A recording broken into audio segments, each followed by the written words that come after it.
নমস্কার বন্ধুরা, আমাদের শ্যাডো হান্টিং চ্যানেলের পক্ষ থেকে তোমাদের জানাই আরও একবার স্বাগত। আজকে আমি তোমাদের আরও একটি নতুন গল্প পড়ে শোনাবো। তো প্লিজ বন্ধুরা, চ্যানেলটি সাবস্ক্রাইব করে বেল আইকন অন করে আমার পাশে থেকো। তো শুরু করা যাক আজকের গল্প। সুনীল গঙ্গোপাধ্যায়ের লেখা জ্যান্ত খেলনা। বারান্দায় বসে গল্প করছিল সবাই। এমন সময় দীপু ছুটতে ছুটতে সেখানে এলো। তার হাতে একটা শুকনো গাছের ডাল। দীপু মুখ চোখ উৎসাহে জ্বলজ্বল করছে। সে যেন হঠাৎ আবিষ্কার করেছে একটা নতুন কিছু। শুকনো ডালটা উঁচু করে তুলে সে চেঁচিয়ে বলল, মা দেখো কি সুন্দর একটা জিনিস পেয়েছি। বড়রা গল্প থামিয়ে তাকালো দীপুর দিকে। তার হাতে শুধুই একটা শুকনো গাছের ডাল, সুন্দর কিছু না। মা বললেন, দীপু তুই আবার একলা একলা বাগানে গিয়েছিলি? বাবা বললেন, সেই জন্যই তো অনেকক্ষণ দীপুকে দেখতে পাইনি। বাড়ির পেছনেই বড় বাগান। বাগান মানে অবশ্য শুধু ফুল গাছের বাগান নয়, বড় আম গাছ আর নারকেল গাছে ঘেরা অনেকখানি জায়গা। আরও অনেক রকম গাছ আছে, কেউ যত্ন করে না, আগাছা জন্মে গেছে মাটিতে। বাগানের মধ্যে একটা পুকুরও আছে, সেটাও কুচুরি বানায় ভর্তি। দীপুর বড় মামাদের এই গ্রামের বাড়িতে এখন আর বিশেষ কেউ থাকে না। এবার দীপুরা সবাই বেড়াতে এসেছে। বড় মামা বললেন, ও বাগানে খেলুক না, ভয়ে কিছু নেই। মা বললেন, যদি সাপ টাপ থাকে? বড় মামা বললেন, তোর কি বুদ্ধি, শীতকালে বুঝি সাপ বেরোয়? মা তবু নিশ্চিন্ত হতে পারলেন না। বললেন, তা হোক, এই দুপুরবেলা বাগানে একলা একলা থাকা ভালো নয়। একটা পুকুর আছে, যদি পড়ে টরে যায়? তাড়াতাড়ি বলল, না মা, আমি পুকুরের কাছে যাইনি। বাবার বন্ধু অমল কাকু একপাশে বসে চুরুট টানছিলেন।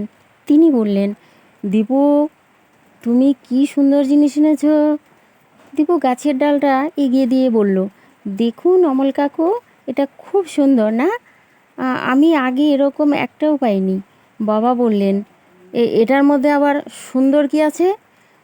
প্রায় 1 হাত লম্বা একটা আম গাছের ডাল, উপরের দিকে কয়েকটা শুকনো পাতা আছে, মাঝখান দিয়ে আবার দুটো শুকনো ডাল দুদিকে বেরিয়েছে। দীপু বলল, দেখুন দেখুন, এটা ঠিক মানুষের মতো দেখতে। অমল কাকু বললেন, তাই নাকি? দীপু জোর দিয়ে বলল, দেখতে পাচ্ছেন না, অবিকেল ছোট মামার মতো। সবাই হো হো করে হেসে উঠল একসঙ্গে। শুধু দীপুর ছোট মামা হাসতে পারলেন না। ছোট মামার চেহারাটা রোগা আর লম্বা, মাঝে মাঝে উপরের দিকে হাত তুলে আড়মোড়া ভাঙেন। তার চেহারা সম্পর্কে কেউ কিছু বললে তিনি রেগে যান। অমল কাকু হাসতে হাসতে বললেন, কি বলেছে কিন্তু, এ ছেলে দেখছি বড় হলে নির্ঘাত আর্টিস্ট হবে। মা বললেন, আর্টিস্ট না, ছাই। এই এক অদ্ভুত খেলা আছে ছেলেটার। অমল কাকু ছোটো মামাকে আরও রাগাবার জন্যে বললেন, কিন্তু যাই বলো তোমরা, আমি কিন্তু খুব মিল দেখতে পাচ্ছি। ছোট মামা মনের ভুলে ঠিক সেই সময় আড়মোড়া ভাঙার জন্য হাত দুটো উঁচু করলেন। সবাই হেসে উঠল আবার। দীপু বলল, মা আমি কিন্তু এটা নিয়ে যাব বাড়িতে। আর কিছু না বলে দীপু লাফাতে লাফাতে চলে গেল তার নিজের ঘরে। মা বললেন, ছেলেটা যত রাজ্যে জঞ্জাল এনে জমাচ্ছে, এসব নাকি আবার নিয়ে যেতে হবে। বাবা বললেন, কালকে একটা কাঠের টুকরো কুড়িয়ে এনে বলছিল, সেটা নাকি দেখতে একেবারে জগন্নাথের মতো। অমল কাকু বললেন, ভুল তো কিছু বলেনি, দারু ভূতে মোরারি। মা বললেন, কেন? সেই যে একবার একটা কঞ্চি এনে বলেছিল না, সেটা নাকি ওর ঠাকুমার মতো দেখতে। এসব গল্প করতে করতে বড়রা আবার বড়দের গল্পে ফিরে গেলেন। আর কোনো ছোট ছেলে মেয়ে নেই বলে এখানে দীপুকে খেলা করতে হয় একলা একলা। মা বারণ করলেও সে টুকটুক করে লুকিয়ে চলে যায় বাগানে। সে যে পুকুরটার কাছে নেমে একবার জলে পা দিয়ে এসেছে, মা সে কথাও জানেন না। খুব ঠান্ডা। এত সব বড় বড় গাছ, তাদের ডালে পাতায় হাওয়া লেগে লেগে কত রকম সব মিষ্টি মিষ্টি শব্দ হয়। দীপুর মনে হয় গাছগুলো যেন বেশ মানুষ, সবাই তাকে দেখছে। পাতা দুলিয়ে দুলিয়ে কে যেন বলতে চাইছে। অনেক রকম পাখিও আছে এখানে। পাখিদের সঙ্গে গাছেদের খুব ভাব, কখনো ওরা ঝগড়া করে না। পাখিগুলো সব সময় ব্যস্ত, হয় ফ্রুত ফ্রুত করে উঠছে কিংবা বসে বসে ডাকছে। একটা পাখি অনেকক্ষণ ধরে কুং কুং কুং করে ডাকে, সেটাকে কিছুতেই দেখতে পাওয়া যায় না। সবচেয়ে বড় আম গাছটার নিচে দুটো ছোট গাছ, দীপুর সমান লম্বা। দীপু ওদের নাম দিয়েছে অরিজিৎ আর সুমন্ত্র। ওই নামে দীপুর স্কুলের দুজন বন্ধু আছে। গাছ দুটোকে দীপু ওই নাম দিয়েই ওদের সঙ্গে নিশ্চিন্তে খেলা করে। দীপু বলে, জানিস ভাই, আমি টিনটিনের বইগুলো আনতে ভুলে গেছি। তোরা কি টিনটিনের নতুন বই পেয়েছিস? আমাকে দিবি তো? গাছগুলো হাওয়ায় দোলে, ঠিক যেন মাথা নাড়াচ্ছে। দীপু আবার বলে, কাল রাত্রিরে হঠাৎ আমার ঘুম ভেঙে গেল। তখন শুনলুম কিসের যেন একটা শব্দ হচ্ছে বাইরে। আমি মাকে ডাকিনি, বাবাকেও ডাকিনি। ভাবলুম কি, নিজেই একলা একলা বাইরে গিয়ে দেখব। একটুও ভয় পাইনি সত্যি। যেই খাট থেকে নেমেছি অমনি শব্দটা থেমে গেল। জানলা দিয়ে উঁকি দিয়ে দেখি একটা বেড়াল আমাকে দেখেই পালালো। ওটা কিন্তু আসলে বেড়াল নয়, নিশ্চয়ই মিশমিদের সর্দার এসেছিল। সেই যে যে ইচ্ছে করলে অন্যরকম চেহারা নিতে পারে, আমাকে দেখেই বেড়াল হয়ে গেল, বুঝলি? এরকম গল্প করতে করতেই দীপুর সময়টা কেটে যায়। মাঝে মাঝে দু একটা প্রজাপতি এসে বসে সেই ছোট গাছ দুটোতে। তখন দীপু কথা থামিয়ে সেই দিকে তাকিয়ে থাকে। একটা প্রজাপতির নাম সে দিয়েছে বুবাই, ওটা ওর মাস্তুতো বোনের নাম। একবার দীপু দেখলো অরিজিৎ নামের গাছটার গা বেয়ে বেয়ে একটা শুঁয়োপোকা উঠছে। দীপু খুব রেগে গেল সেটা দেখে। সে ধমক দিয়ে বলল, এই, তুমি আমার বন্ধুর গায়ে উঠছো কেন? শিগগির নামো। শুঁয়োপোকাটা এমন পাজি যে কোনো কথাই শোনে না। ও তখন একটা কাঠি দিয়ে খুঁচিয়ে খুঁচিয়ে সেটাকে মাটিতে ফেলে দেয়। শুঁয়োপোকাটার নাম দেয় সে কুম্ভকর্ণ। তারপর অনেকক্ষণ ধরে সেটার সঙ্গে লড়াই করে। সেটাকে হারিয়ে দিয়ে দীপু আবার বাড়ি ফিরে আসে মাকে খবরটা জানাবার জন্য। দীপুর মামাবাড়ির গ্রামে খুবই কাছে বক্রেশ্বর। সেখানে গরম জলের ফোয়ারা আছে। পরের দিন সবাই সেখানে বেড়াতে যাবে। দীপু যেতে চায় না, তার বেশি ভালো লাগে ওই বাগানটাতে খেলা করতে। দীপুকে একা রেখে যেতে মা রাজি হলেন না। দীপুকে যেতেই হলো। গিয়ে অবশ্য একটা লাভ হলো। সেখানে দীপু একটা পাথরের টুকরো পেয়ে গেল। সেটাকে দেখতে একদম সুতপা মাসির মতন, ঠিক সেই রকম হাসি হাসি মুখ। পাথরটার সঙ্গে করে নিয়ে এলো দীপু। 7 দিন কেটে যাবার পর এবার কলকাতায় ফিরতে হবে। বাবার অফিসের আর ছুটি নেই, ফেরা হবে বড় মামার গাড়িতে করে। একেবারে বোঝাই হয়ে গেছে গাড়ি। সবাই এক বস্তা করে নারকেল নিয়েছে, তার উপরে আবার ঝুড়ি ঝুড়ি পাটালি গুড়। এর ওপর আছে আবার দীপুর নিজের জিনিস, 7টা গাছের ডাল, 3টে কঞ্চি আর 4খানা পাথরের টুকরো। বড়দের সব জিনিসপত্র ঠিক ঠিক তোলা হলো। দীপুর জিনিস তোলার বেলায় গাড়িতে জায়গা কম পড়ে যায়। মা বললেন, এইসব আজে বাজে জিনিসগুলো নিয়ে কি করবি? ওগুলো ফেলে দে। ও কিছুতেই রাজি নয়। এগুলো তার খেলার জিনিস, সে কিছুতেই ফেলে যাবে না। দীপু প্রায় কেঁদে ফেলছে দেখে মা বললেন, যাকগে, নিতে চাইছে যখন নিয়ে যাক। গাছের ডালগুলো রাখা হলো গাড়ির মাথায় কেরিয়ারে, বিছানাপত্তরের পাশে। পাথরগুলো দীপু নিজের পায়ের কাছে রাখলো। দীপুর ছোটো মামা শুধু থেকে গেলেন। তিনি আর কদিন পরেই একা একা ফিরবেন। আর সবাই উঠে পড়লো গাড়িতে। অমল কাকু বসেছেন দীপুর ঠিক পাশেই।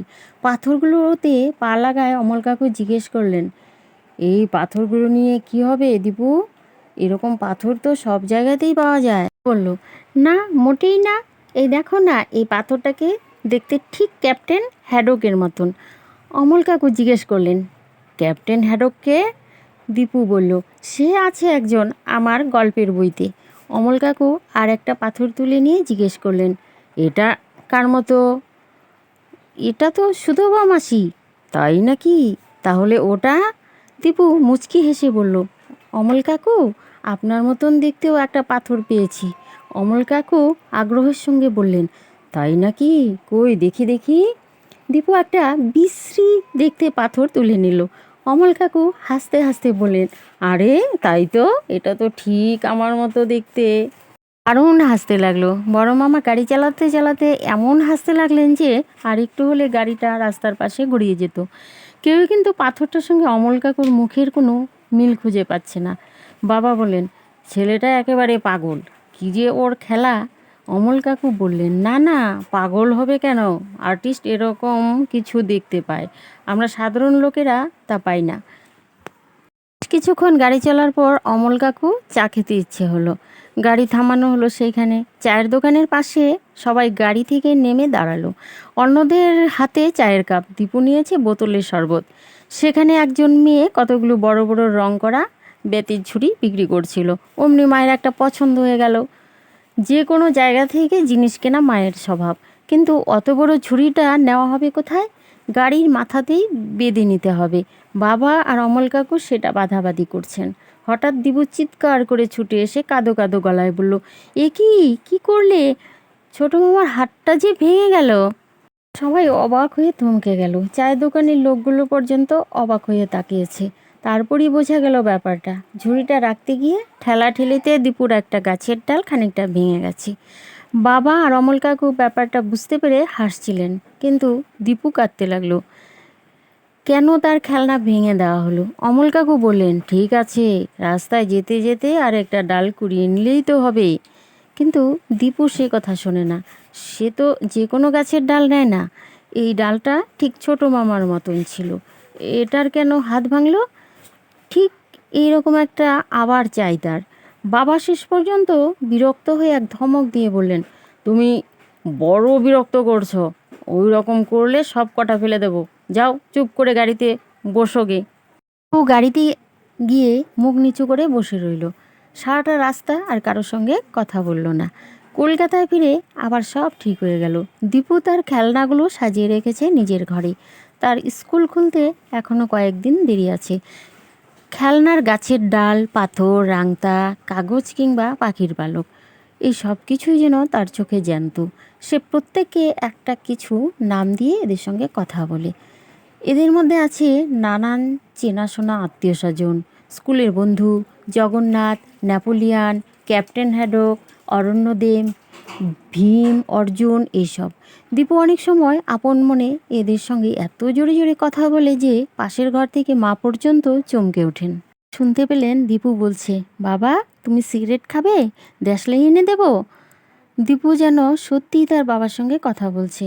মা চমকে উঠে এঘরে এসে বললেন, কার সঙ্গে কথা বলছিস? তোর বাবা কোথায়? অফিস থেকে ফিরেছে নাকি? বল দিয়ে দেখিয়ে বলল, ওই তো বাবা। মা দেখলেন একটা পুরনো ব্যাডমিন্টনের র্যাকেটের জালের ফাঁকে কাগজ দিয়ে সিগারেটের মতো আটকে রেখেছে দীপু। সেটাকেই বাবা বলছে। মা আজ আর রাগলেন না, হাসলেন। তারপর বললেন, তোকে নিয়ে আর পারি না। আচ্ছা, তোর আর কোন কোন খেলনা কার মতো দেখতে শুনি তো? দীপু পরপর সবকটা শুনিয়ে গেল। এমনকি সেই ভাঙা ডালটাও সে এখানে রেখে দিয়েছে। মা সবচেয়ে বেশি হাসলেন একটা কালো পাথরের নাম সুতপা মাসি শুনে। সুতপা মাসির গায়ের রং দারুণ ফর্সা। তারপর মা জিজ্ঞেস করলেন, আমার মতন দেখতে কোনটা রে? আমি কোনটা? দীপু মাকে জড়িয়ে ধরে বলল, তোমার মতন দেখতে একটাও পাইনি মা, কত খুঁজেছি তবুও পাইনি। বিকেলবেলা বাবা অফিস থেকে ফিরে গম্ভীরভাবে মাকে বললেন, তোমার দাদা ফোন করেছিল, একটা খারাপ খবর আছে। মা ব্যস্ত হয়ে জিজ্ঞেস করলেন, কি খবর, কি হয়েছে? বাবা বললেন, অনন্তপুর থেকে খবর এসেছে, কেষ্টর একটা অ্যাক্সিডেন্ট হয়েছে। ওর গ্রামে দীপুরা বেড়াতে গিয়েছিল, আর কেষ্ট হচ্ছে ছোট মামার ডাকনাম। তিনি ওই গ্রামেই থেকে গিয়েছিলেন। মা চোখ মুখে ভয় ফুটিয়ে বললেন, কি হয়েছে কেষ্টর? বাবা বললেন, কেষ্ট গাছ থেকে পড়ে গেছে। ওই রোগা চেহারা নিয়ে কেষ্ট জোর করে একটা নারকেল গাছে উঠেছিল। নারকেল গাছে কি আর জেসে উঠতে পারে? অনেক উঁচু থেকে পড়ে গেছে শুনলাম। কোথায় লেগেছে? খুব বড় জোর বেঁচে গেছে, মাথায় কিছু হয়নি, কিন্তু একটা হাতে খুব চোট লেগে গেছে। কালকে ওর এই নিয়ে অনেক কথা হলো। মা সারা সন্ধে চিন্তা করতে লাগলেন তার ভাই সম্পর্কে। শুধু চিন্তা নয়, তার মনের মধ্যে একটা খটকা লেগে রইল, কীরকম যেন একটা অস্বস্তি। মা এসে একবার দীপুর ঘরের দরজার সামনে দাঁড়ালেন। দীপু তখনও একমনে কথা বলে যাচ্ছে তার খেলনাদের সঙ্গে। সে তখন কর্ণ সেজে যুদ্ধ করছে অর্জুনের সঙ্গে। মা দূর থেকে দাঁড়িয়ে একটুক্ষণ দেখলেন, কিছু একটা বলি বলি করেও বললেন না। একবার তাকালেন সেই ভাঙা ডালটার দিকে। তার ভুরু কুঁচকে রইল অনেকক্ষণ।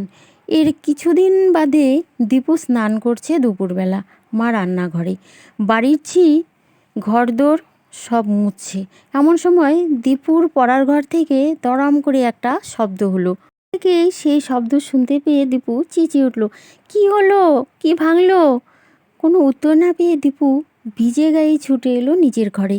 এসে দেখলো বাড়ির দু টুকরো ভাঙা পাথর হাতে নিয়ে বোকার মতন দাঁড়িয়ে আছে।